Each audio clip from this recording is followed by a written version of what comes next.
So, for me, this journey started a long time before February this year. Around about April the previous year, I'd been working as engineering manager on a project called MROC Support for about 15 months. And in that time, I'd realised that there were some things I wasn't doing as well as I could be. I believed when I went into it that engineering management was about engineering skills and engineering outcomes. But what I realised was that while those are important, and where I was perhaps not doing as well as I could improve, what I couldn't do was lead other people to improve, to create the outcome that we wanted. So around that time, when I was thinking about this, I put down on my performance appraisal that I'd like to do some leadership training, and that was a big change of thinking for me, because all my previous training had been around technical skills. And a few months later, I got a call from our CEO, and he said, well, this opportunity has come up. And of course, having thought about it, I jumped into it. He told me it's going to be a lot of work, and it was. But you know, I was ready for it. I knew I needed to move forward and learn something new. So that's where it started for me. Let's actually look at the first page. So in terms of what did I want to learn, I wanted to learn about those things which I thought had previously been suboptimal. Have I achieved that out of this course? Yes, I have, and I've got an awful lot more as well. We're talking about best learnings today. There are so many of them.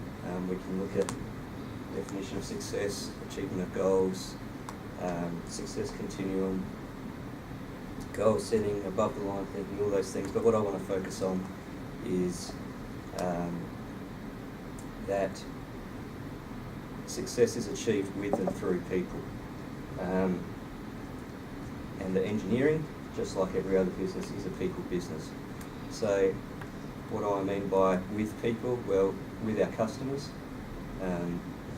Customers are there to work with, not against. I've had some experiences in the past where it's been more of a combative relationship. If you treat your customers well, if you work with them as a team, if you're honest with them, then you'll achieve the best outcomes not only for yourself but for them. If you, excuse me, I'll just move on. I want to cover a particular instance for which I can't really claim credit, but I think it's a really good example. The current customer for my project is someone that we've worked with over a number of months,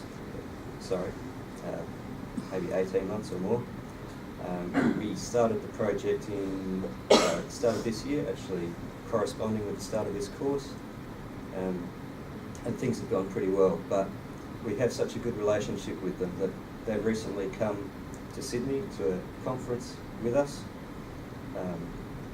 and they've been talking to other prospective customers of ours and telling everyone how great Darramont is, and this is hopefully going to open up a huge new area of work for the company. So that's the kind of relationship that we're looking to achieve, and I'd like to think that I've played a small part in that, but also people like Dominic and Mike have been working on this for years, done a fantastic job. Working with people also involves working with your team members. So where I used to treat team members as, I guess, engineering resources who are exactly like me and do exactly the same job as I did if I told them to do it, what I've learned is that everyone's different.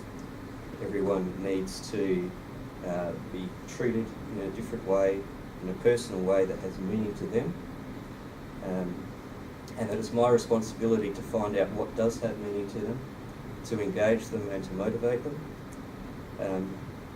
to delegate work to them that will challenge them and help them to grow, and focus on their needs, their ongoing development and their career and personal goals.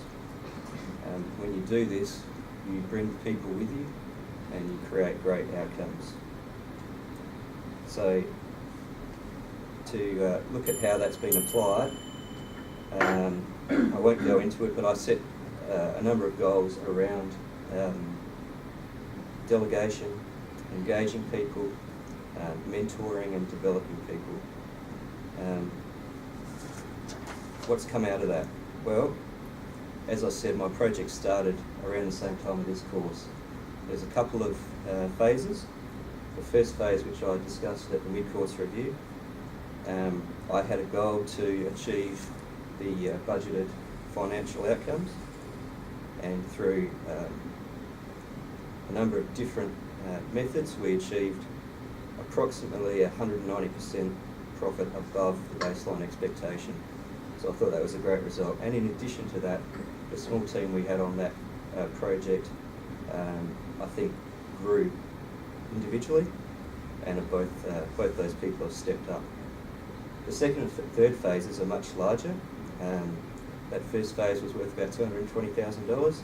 Second and third phases are about 1.9 million.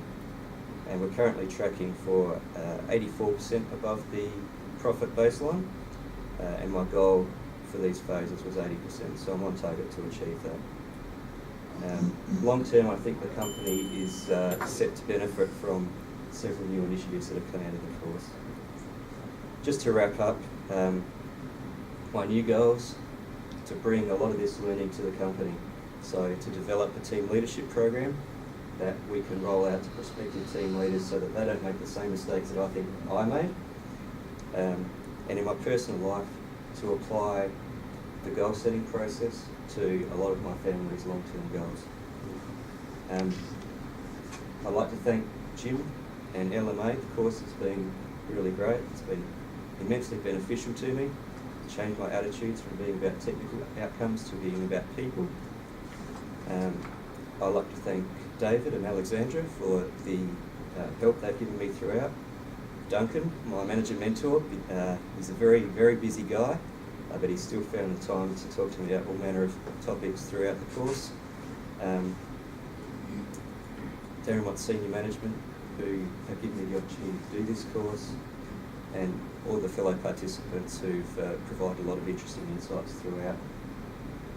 In particular, Dominic and Brendan, who I've been able to talk to offline about a lot of topics in detail. And finally, I'd like to thank my wife, who I think is more excited about me finishing this than I am, because she'll get some time. So thank you, everyone.